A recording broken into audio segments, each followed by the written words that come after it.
Pagsapit ng Valentine's Day, ano ang pipiliin nyo? Ang gumastos o kumita?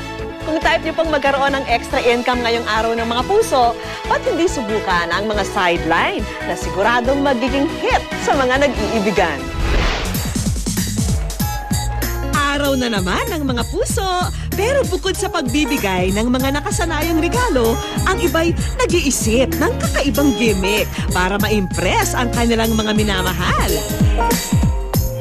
Uso pa ba ang telegrama? Pinatunayan ng mga tao sa likod ng Oliver's World of Events na tuwing Valentine's Day, bentang-benta pa rin ang singing at dancing telegram. Hello, good afternoon. Singing telegram po. Para kailan po? Isang tawag mula sa isang kliyente ang kanilang natanggap. At ang kanyang special request, bigyan ng free Valentine surprise ang kanyang mahal na ina.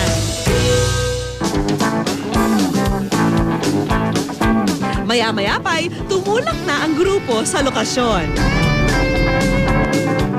At matapos ang mahaba-habang paglalakad, natuntun din ang pagbibigyan ng sorpresang pang-Valentine. Ay! Para sa ano ba ito?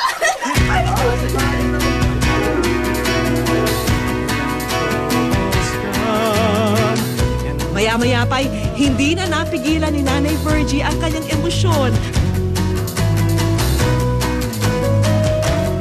Habang nire-record naman ng videographer ang lahat ng mga pangyayari. Ito, Dear Mama, maraming salamat sa lahat-lahat. Kahit na mag-isa ka na lang na bumubuhay at nagtataguyod sa amin, hindi ka pa rin sumusuko at nananatili kang matatag. Ginawa ko tong surprise na to para sa mama ko kasi ngayong nalalapit na Valentine's Day at saka gusto kong magbigay ng pasasalamat sa lahat ng mga nagawa niya para sa pamilya. Ang masasabi ko lang maraming salamat. Yun lang po kasi hindi ka napagandaan. Na ano ako, nabigla ba? Kumpletos Ricados ang singing telegram package na ito. Kasama na ang video souvenir ng pag-deliver ng singing telegram.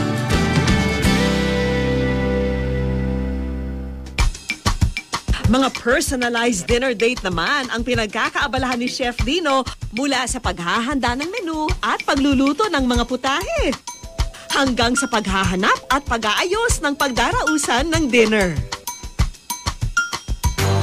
Espesyal ang gabi na ito para kay Chef Dino dahil pinaghahandaan niya ang Valentine surprise ni Brad Zurich, isang Australian, para sa nililigawan niyang half Swedish at Pinoy na si Jennifer Sederstam. About a week, yeah. So I spoke to Dino. So obviously I've been friends with Dino for a while. Spoke to Dino and then had him organize the dinner. Kaya naman ang kanyang kadate, gulat na gulat sa inihandang private dinner. But I didn't expect this. You know, like, he just said that we were gonna have dinner out. So when I got here, you know, I got really surprised. Isa-isang inilabas ni Chef Dino ang 4 na klaseng appetizer. Ang mozzarella with tomato concasse, classic beef tartare, crostini with roasted bell pepper, at pan-seared scallops. Maya-maya'y dumating na ang main course na slow-cooked salmon. At sa huli, inilabas ang dessert na strawberry cheesecake at caramel chocolate fondant na may kakaibang twist. Dinagdagan kasi ito ni Brad ng kanyang special message para kay Jennifer. I like it a lot. Everything's just really cozy and romantic. And the food is really exquisite. Yeah. It's something very romantic. It can be done in your house. So it's very quiet, very secluded. The lucky gentleman gets to have a say in the menu. He can choose the wines. He can personalize. He can even tell me what the favorite dessert of his girlfriend is or wife. So I think it's the perfect Valentine surprise for a woman because this is the best way you can want a woman.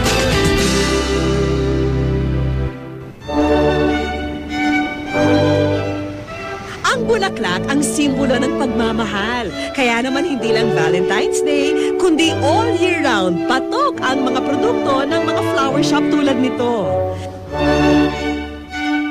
Pero ngayong araw ng pag-ibig, hindi lang naggagandahang bulaklak ang kanilang handog. Sinamahan din nila ito ng masasarap na cookies na may iba't ibang mga hugis. At kung gusto mo talagang mabusog ang iyong pagbibigyan, bakit hindi samahan ang mga bulaklak ng chocolate fondant cake? Yung mga clients na pupunta dito, gusto nila ng, aside from roses, something sweet. So naisip namin, chocolate cake at saka cookies na heart shape. Marami na kasing gumagawa ng chocolates with flowers, bears with roses, fruits with roses, pero wala pang gumagawa ng cookies with flowers. Kaya naman ang mga rosas at cake na binili rito ni Giller, talaga namang ikinatuwa ng kanyang kasintahang si Cecil. Kiss! Kiss! Kiss naman dyan, kiss! Thank you. Ang pagmamahal pwedeng ipadama sa iba't ibang paraan. Pero kung nais mo itong maging memorable sa iyong kasintahan, subukan ang mga kakaibang gimmick para maipahayag ang nilalaman ng iyong puso ngayong araw ng mga puso.